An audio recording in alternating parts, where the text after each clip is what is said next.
Look at Complete idiot. The difference in systems. It's coming up with a drive system fault. Come and see? Yeah. No. And we need to remember where we parked the car, and they just will not acknowledge that that is a problem. Holy All right, here we are. I think a lot of cars here. With some luck, our exhaust's here as well.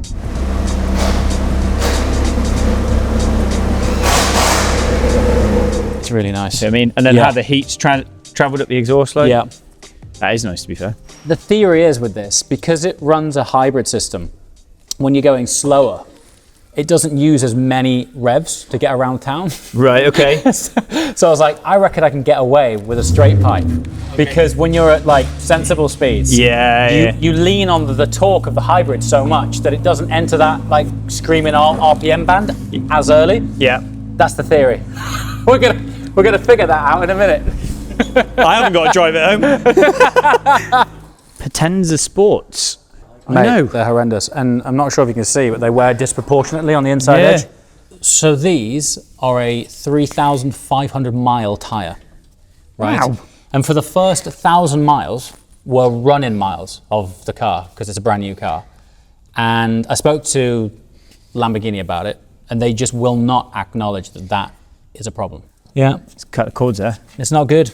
So, but also they're massive disproportionate wear here. Can you see how we started to pull the outside tread as well, look? Where you've got no grip on the rear. Yeah.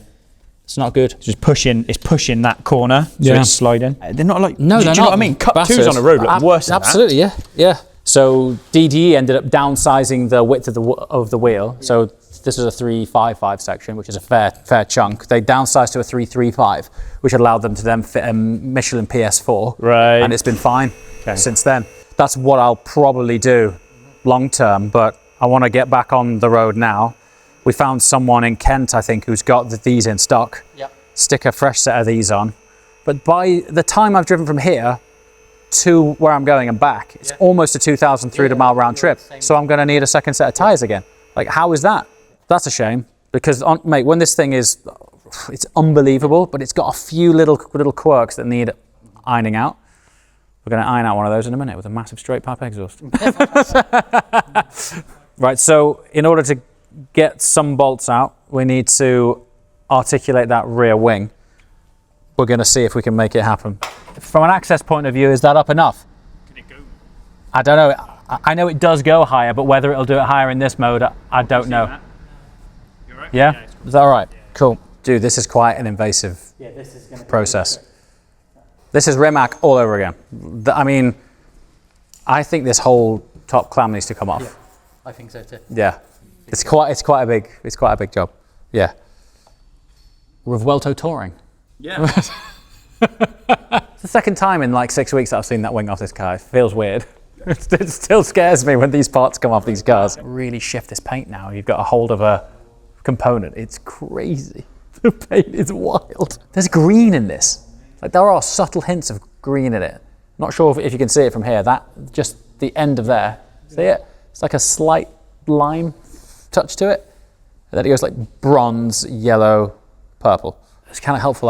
I kind of lived through this once. Yeah. So I'm like, oh yeah, I remember they took that off. This is going to be great because we can see this new radiator and pipe. Well, it is black, so it's new. Oh yeah, it's brand new. Look at that. Brand spanking, son. Oh, yeah. Coming off. Yeah. Right. Whoa. Okay. Beast. Right, so I'm currently watching my own video back because, so this is the pipe that's been swapped here, as well as the whole radiator unit. I think we're going to get better visibility of that soon, but I'm just looking at it and I think the profile of it is slightly different. Look at the size of that back box, mate. It's ridiculous. Like, so it's, I mean, it's going from that to that. It's effectively in there somewhere, but without all of the... Does the shield go over that, or does it just stay like that? No, it stays like that. We need to get them two. So they've definitely installed a brand new one because there's no heat shield on that one. And this one here, look, it's got this new heat shielding, which looks like it extends all of that same heat shield, looks like it extends all the way down the back here. So they've installed quite a substantial amount of new pipe.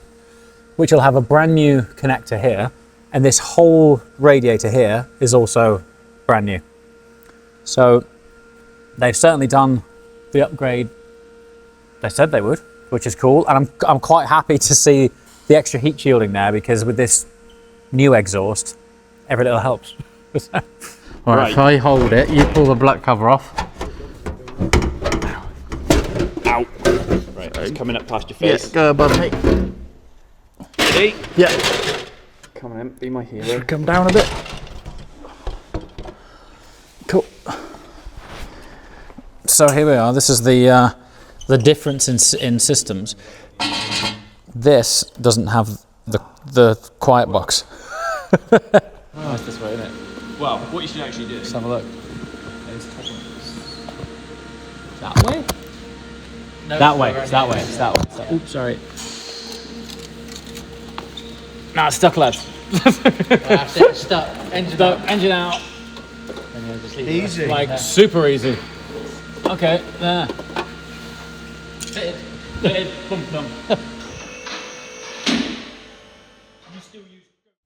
So with day 2, installing exhaust is not an easy thing. Well, installing exhaust in a Revuelto is not an easy thing, because there's like so much additional tech in and around the engine bay over, say, an Aventador, like all of the hybrid drivetrain and the twin clutch gearbox. It's really tight in there, so navigating the old pipe out and the new pipe in. Morning coffee, and we've come to snoop out a car, which I had this strange idea, well, I don't know, to do a manual swap once upon a time on an Audi R8, and then I thought, wouldn't it be great to do it on an R8 GT, because they only ever came in E-gear, or what Audi called R-tronic back then. So that's a manual V10 facelift Gen 1 platform. They are rare.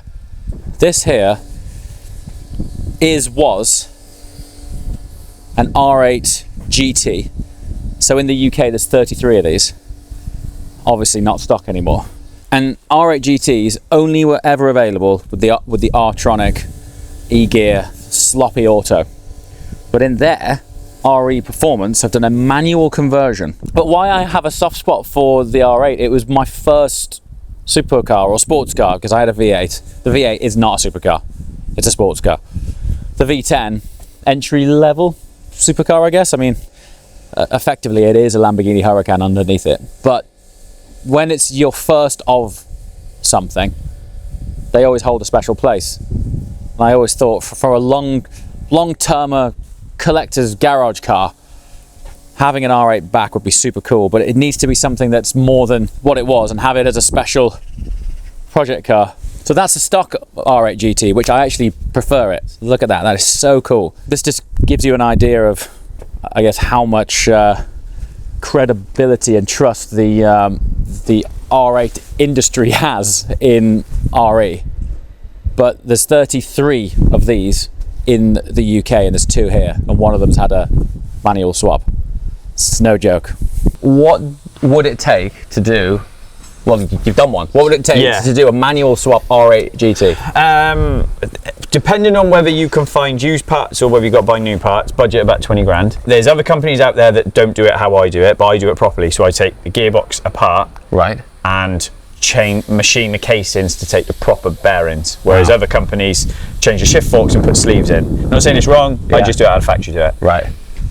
So we open the gearbox up, then you take the hydraulic linkage off the top of the gearbox and put a manual linkage on, you change the internal selectors, run some cables, clutch pipe pedals, that kind of thing. Right. And a little bit of electronics for clutch switch, just parts expensive. The selector box on top of the gearbox is like 3,800 quid plus that. So we've done more Lambo manual conversions than we've done R8. Yeah, because people just go and buy like perfs or old girders, and they want, but they're really expensive to buy parts for.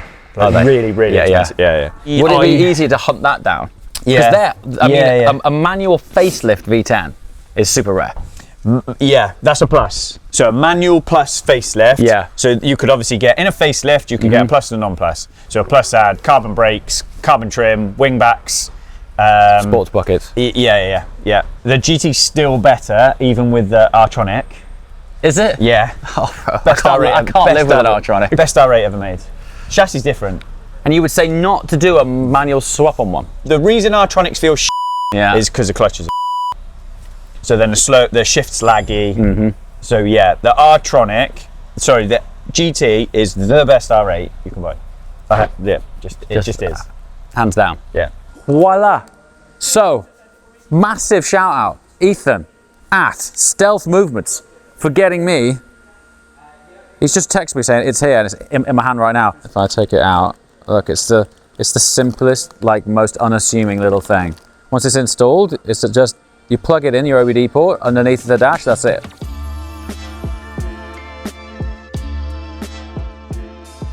So it's been 25 minutes and we're at this stage. I got that. Just slotted right on. Just like it was OEM, right? Yeah. That's been a complete pain in the ass. So next it'll be the final heat shields, which will cover up the exhaust as such. Yeah, that guy. Then we can play around with the end tips, because now you're single tips on each bank. And then yeah, bumpers, trims, under trays, and that's it. I'll stick that OBD killer in. Fingers crossed, it's all good. Fingers crossed it works. And we'll see how loud it is. Yeah, that's it. The first start, I cannot wait for this first start up. Seamless transition. It's been about 48 hours since we were last here, and a trip to Birmingham to buy these things from a wonderful guy called Adam. Thanks, Adam. Yeah, these will trick the ECU into thinking that they're still there. So basically, on the old exhaust was your valves. The new one doesn't have that. So yeah, we plug these into there to trick the brain as such. All right. And this is the final piece of the puzzle. Final piece of the puzzle, then we can start it up and off we go. Cold start. Yeah. All right, man, put them in. Yeah, try that. It hit me! Oh, it's settling off. Okay. Bit of a difference, I'm glad it's settling off a little bit. It'll definitely change the driving in the car now. Yeah. That going down the road screaming. Dude, that's gonna be daft. Yeah. Okay, so it's actually not too bad when it settles off. Honestly, it takes a while. We're gonna wait for that red line to build. Yeah. Thanks, mate. I appreciate it. No worries. Appreciate all of that. I know it wasn't easy. Thank you. Yeah, I think it'll transform the whole car, the way it drives. Sun right on cue. Brilliant. So this red line here, effectively, as it gets warmer, that's where the electronic red line is right now. So as it warms up, it will come all the way to 9.5 actually on this, which is wild, and then we'll be able to give it some blips. If it doesn't do what we want it to do, I'll phone Matt, because he's done it. This exact process. I think he did it with it off, right? You're right, yeah. We've turned the car on to build up temperature, but because it's not recognised this new pipe yet, it's putting itself into like a safe mode, effectively, which caps the RPMs at 4,000. So we were not going to be able to do any revs, even with the engine oil temperature up to temp. So we're now going to put in the OBD ghost, as it were. That should make everything all right. We're about to find out. If it doesn't, we'll give Matt a call, because he's done this exact process on a car park in France once upon a time. So we're just waiting for some temp at the moment. I mean, I've got no warning lights on. I've got a drivetrain fault, which might just be, have you got it jacked up at all? It's on the floor as such. Right. That might just be because of the level sensors and stuff. It wants to see movement first. Recalibrate like ride height sensors and stuff. yeah, let's do that. might do. What are you pair up to? This is a Ferrari floor.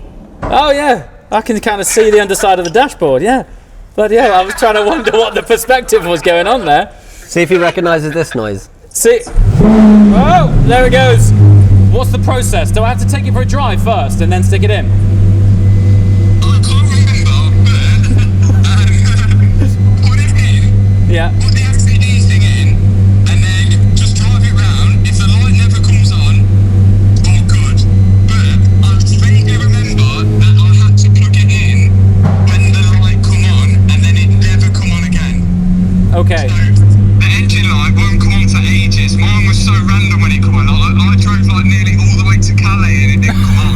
Okay. And then, all right. and randomly it come on. So it takes ages for it to come on anyway. But that OBD blocker, it just stops it coming on full stop. But I can't remember whether I had to plug it in whilst the engine light was on or not. But I don't think it causes any harm just plugging it in now and then just leaving it, because it might not ever come on then. Matt's mid-inspection while I'm pestering it. He's still doing his actual job.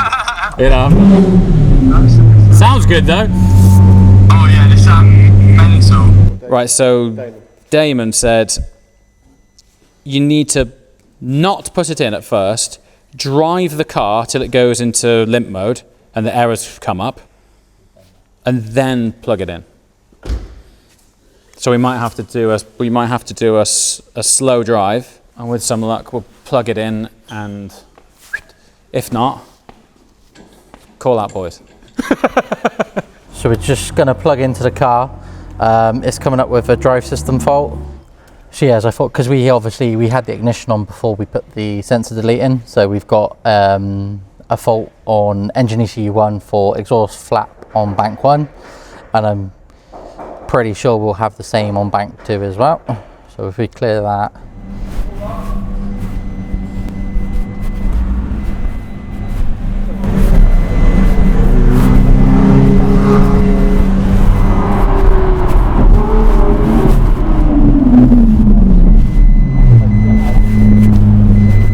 And we'll let it go to sleep for a bit.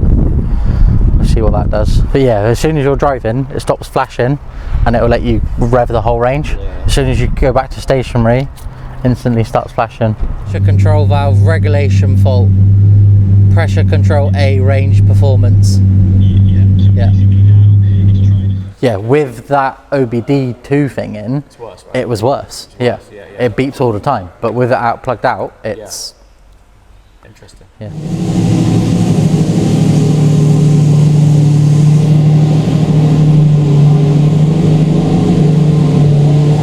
When it drives, completely perfect.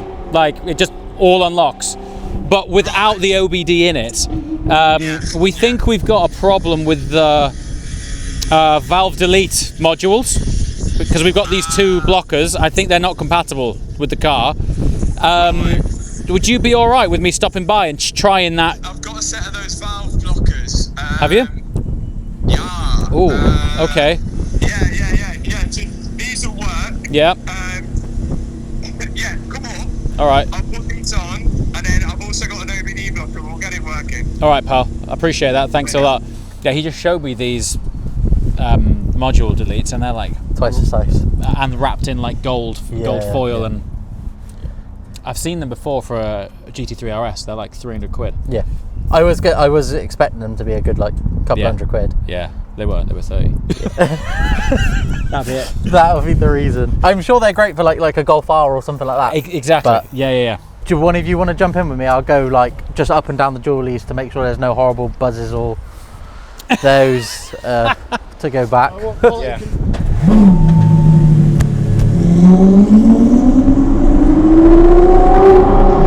There we go.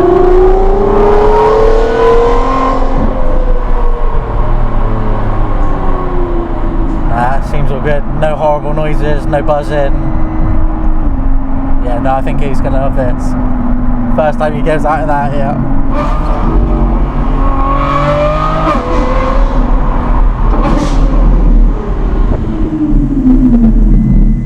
You got what you wanted. It's sick. It's so sick. Is it wild? Oh man, it's just what you've always said. Yeah? You wanted. Yeah.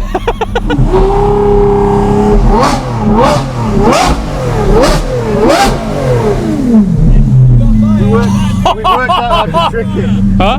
If you go above 4, You get to 4 and then It give it tricks another it. blip, it'll go. Let's get these mods in and get it sorted. We need to put some black tack on those back lights. Yeah, we got any See like them blue dropped. tack? Yeah, it's got yeah. tape on it now, but yeah, something like think so. dum something gooey. Not too bad there, but it might melt. Might need some extra tape.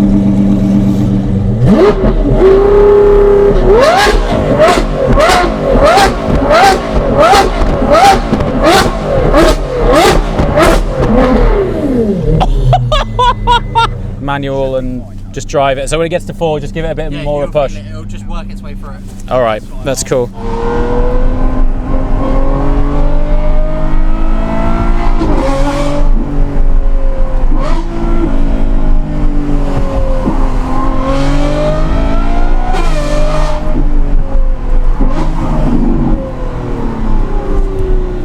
That's different. Holy How's that new exhaust? The first thing I wanted to try was low speed driving. And now I'm in town, I've just put it into E mode. Just to, you know, it's kind of like the best of both worlds if you don't want to be a complete idiot. It's just the best of both worlds, man. It's so sick. It's a little bit louder than stock. But it's not crazy, like we can still have a chat without me screaming at you. So one of the reasons this works without valves is because right now, a good 50% of the momentum that we're building is off the torque of the hybrid, which means the revs of the engine can stay lower, which means the exhaust, weirdly right now, isn't louder. It's a really great combo. If this was the previous generation on an SVJ, for example, to get the same momentum out of the car, we'd have had more revs and therefore the exhaust would have been louder. This is like, it's the perfect balance of imagine being able to have sports cats and a crosspipe from Valvetronic, who makes some seriously acoustically optimized equipment, and have it be this civilized around town. It's super cool. So here's the really important thing for me. Isolate with your ears the road noise. There's no drone. There's no drone. This sounds exactly like stock at this speed. Austin, I'm impressed. You said it would do what it's doing. No drone, high pitched tone when you want it. Very cool.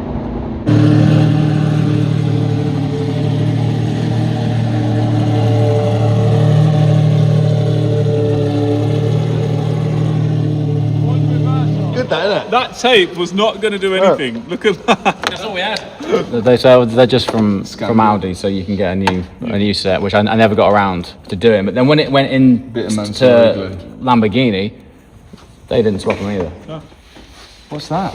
So with the the old valves you've left them plugged in. the old ones, because with these, it's even worse. Yeah. When we put the OBD in, Yeah.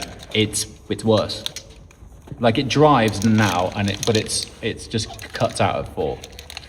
Okay.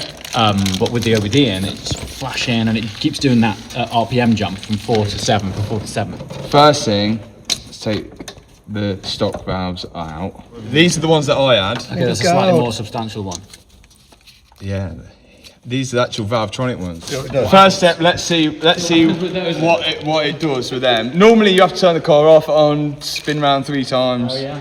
So that was the blocker that we got, which I remember was the similar one. Yeah, that's the same as mine. Yeah, that's the same as mine. But on it says they've got different versions, and I don't know if it was. This has had a firmware if it's update got as well. an update. Tell them that. Yeah.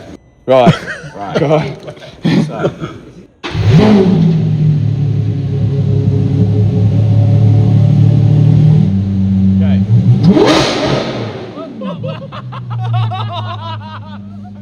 I need to remember what it was, because I remember when I put mine in, there was a certain way to do it in. Green light. Flashing green light. I'm just trying to think like this car. This is how you had to do this car. Matt the Revuelto whisperer. Everything you do is like, whatever you think you should do the opposite. Okay, still on. Now it's off. It's gone. It's gone. Revuelto mechanic. Because it is.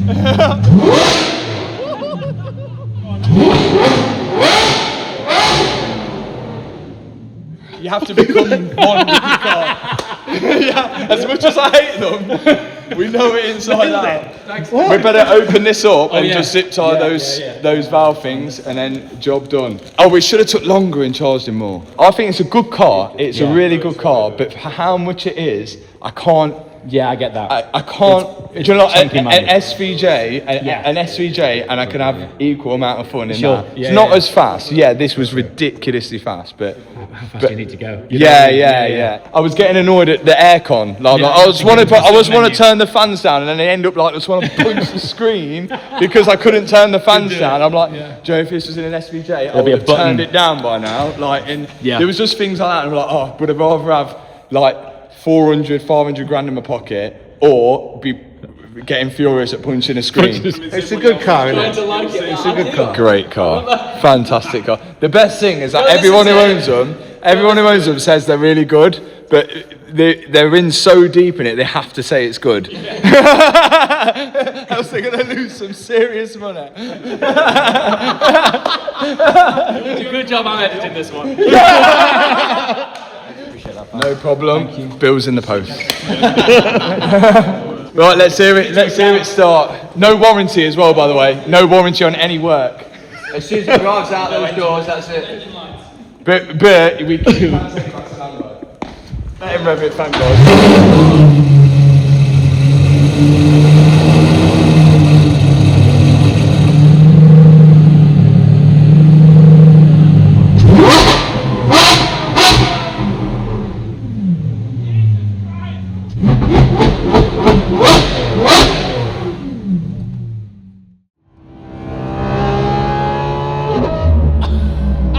How could something that isn't a Formula 1 car sound like that? That's unbelievable.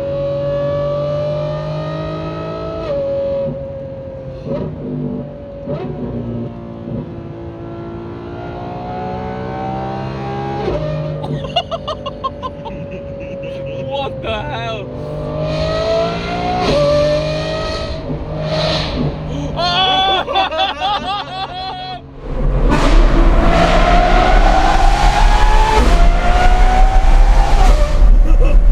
What? I mean, Austin from Valvetronic will be watching this. I've got to tell you, I've been watching his videos about this pipe over and over again, trying to pick up on pitches and tones. It doesn't matter what microphone you've got. Let me tell you, the video is not doing this thing 10% justice. It's just insane. Absolutely bonkers insane. Wow. Right, we got so caught up in immersing ourselves in this V12 that I've let the fuel run low. Now, I had a moment a couple of weeks back.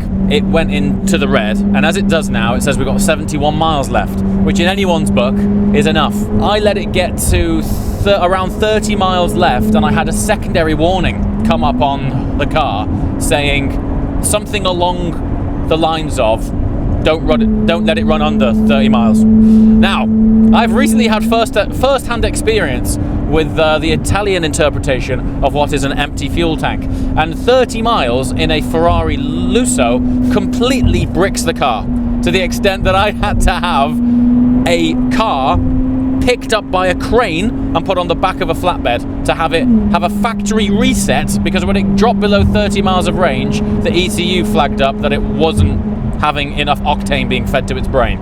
We've currently got 70. The motorway that we've just joined has just said that we have 39 miles until the next service centre. Closed but open. It's like pay at pump job. I've just clocked something. This car looks like the colour of oil in water.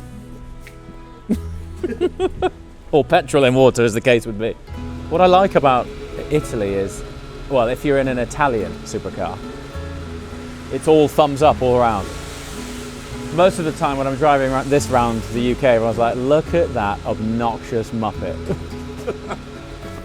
All the goodies. Gumball filming goodies.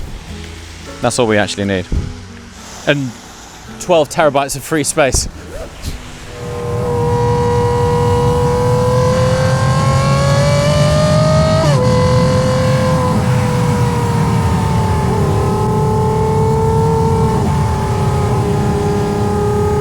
Now, we find ourselves in a town, and yes, it is a little bit louder than normal, so I'm going to play the ultimate trick that is the Jekyll and Hyde Revuelto. We're now in E mode, so we can swan along through this beautiful Italian village, stop at this red light without having the idle of a straight-piped V12. However, we're now going to take it very much out of this mode, because we have a tunnel. And then all of a sudden, the child in us appears.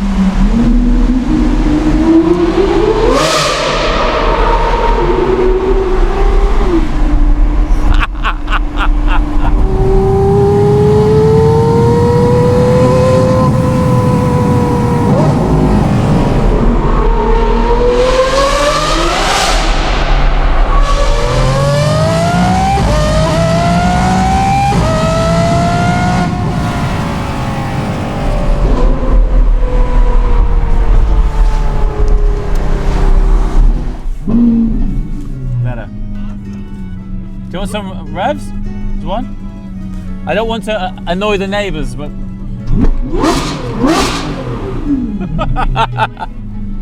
Yeah, it's okay. Okay. Oh, he's got the new 17. Nice, nice. Okay.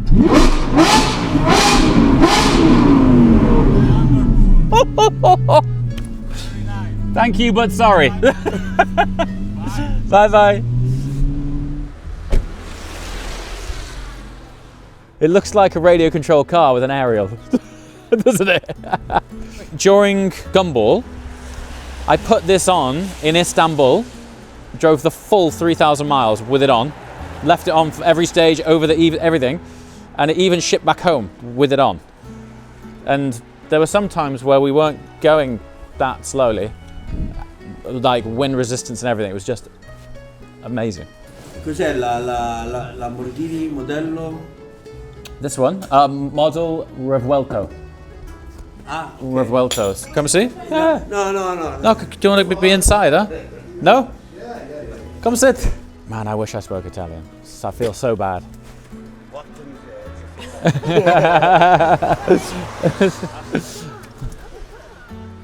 C'è la guida dall'altra parte? Beh sì, perché ce l'ha. I got you.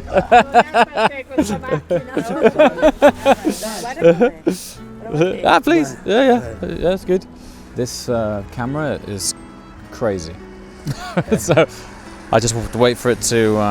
It allows you to move it all around like this. It's quite cool. Yeah, it's cool. So this is one of those times where I think we take it out of E mode because everyone's just waiting for it to start. Oh, yeah. I remember once, this is going back a long time, I was working with Emirates and they launched a service where you can travel with your car on the same aeroplane that you're flying on. As part of the promotion for this, we flew a friend's Pagani Zonda from Dubai back to Italy for a service. And when the plane landed, I remember looking out of the window and there was like quite a lot of people there, like more than just baggage handlers. And the local police chief from the area had come down to witness the Pagani being offloaded from the plane. And I just remember thinking, there is no better example of the embodiment of the pride and passion for what is ultimately one of Italy's most special exports. And it was like a piece of national pride returning home. And the local police chief came down just to welcome it there. It was very cool. I don't mean to bang on about this or be the boring guy, but there is something quite satisfying about 5 minutes ago we were ripping through those country roads, winding our way down into Bologna, and now we're here, pretty much in the centre, being able to swan around on a sort of gentleman's express. It is nice.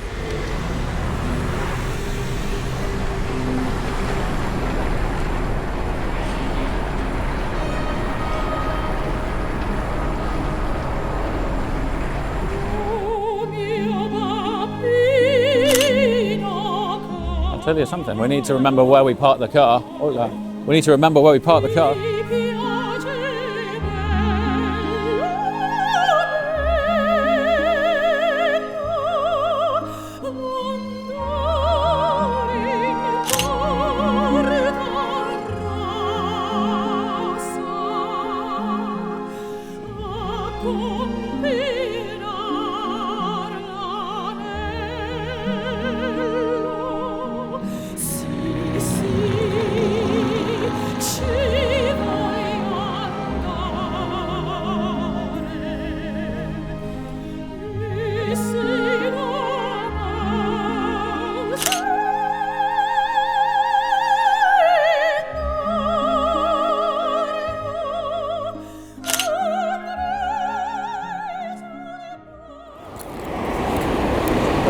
Yeah.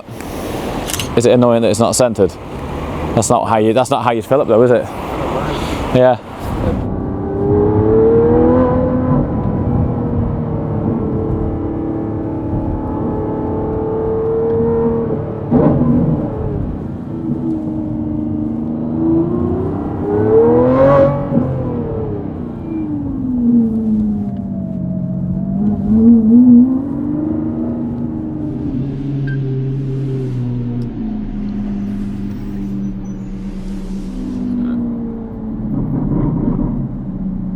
So we've sort of wound our way in behind enemy lines here, really, because we are in Maranello, not Sant'Agata.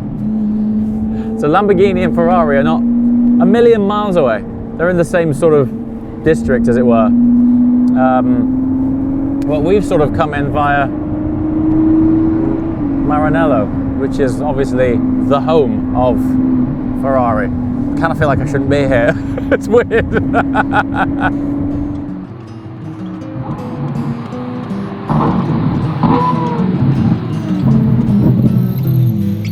We've just been greeted by these 4 kids here who are taking an interest in the car. And then they were saying, you know, they saw us taking photographs and they were like, centro, centro.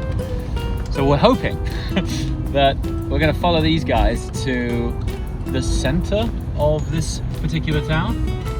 But everywhere's like no parking zones, one-way streets, and it's a maze around here. So we're just trying to get to somewhere that's like aesthetically cool and traditional.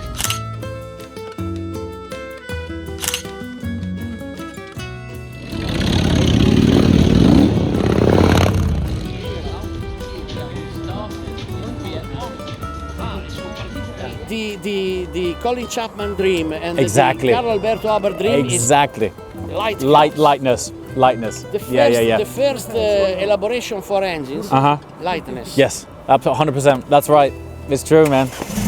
Oh.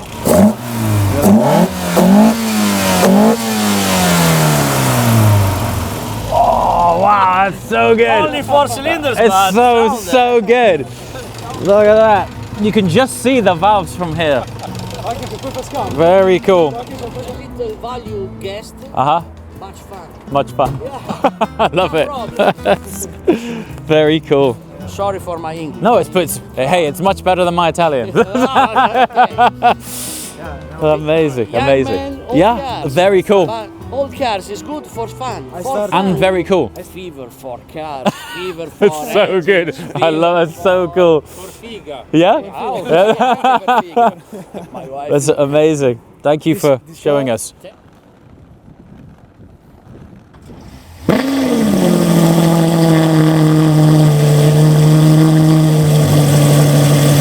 Right, we're just 7 minutes away from the Lamborghini factory. Now, why this is a bit of a pinch myself moment is the last time I was here was 2018, and Lamborghini very kindly lent me an Aventador S for a bit of a road trip around the region. Weirdly, I ended up in Venice, which is the least conducive city to drive a car. Anyway, seemingly at that time, I had no real idea that I would ever be a Lamborghini owner, and that for dead certain would I ever be driving a Revuelto back to the factory where it was born after an incredible rock and roll ride over the last few weeks, and park it where I once picked up an Aventador S all the way back in 2018. So this is going to be a really special day. Look at this. See that ice cream shop there? That's an Aventador S that I'd driven back from Venice with, and I stopped off before dropping the car back at the factory at this ice cream shop. That ice cream shop there. So we're going to do the thing. We're going to recreate the shot. The challenge with this, however, was this was taken in October 2018, where it was beautiful and sunny, and seemingly it was in the afternoon, 3:15, not 9:15. Buongiorno. Was it an ice cream I had? It is an ice cream I had. Hello. This is a crazy question. Maybe it's too early. Do you have gelato? Yes. Now, do you? Perfect. I came here in 2018, Okay. and we've come back to recreate the shot, Okay. which is Oh, so you need an ice cream like that. like that one. thanks very much. Thank you. Yeah, there would have definitely been chocolate in there. It looks like, yeah. Oh, what a beast. How are you going to eat this in 10 minutes? Don't worry about that, I'm going to give it to you. Perfect. Okay, thank you. And then 2, what would you like? Coffee, 2 cappuccino, please, thank you. Absolutely hilarious. Should we do it on the phone or should we do it on the camera? Phone, because it was shot on a phone. Close that door.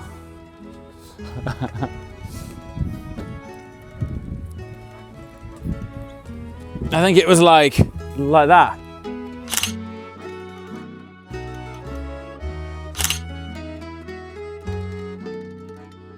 All right, here we are. This is super cool. Pulling into Lamborghini in a Lamborghini is really cool. I really want to ask if I can park the car there, because that space there is where I collected the Aventador S from, right there. And I want to see if we can do that. It's cool to be here. Although actually, we're going to spend the rest of the day inside this factory, aren't we? So it's probably not a bad thing that it's absolutely freezing cold outside. Right.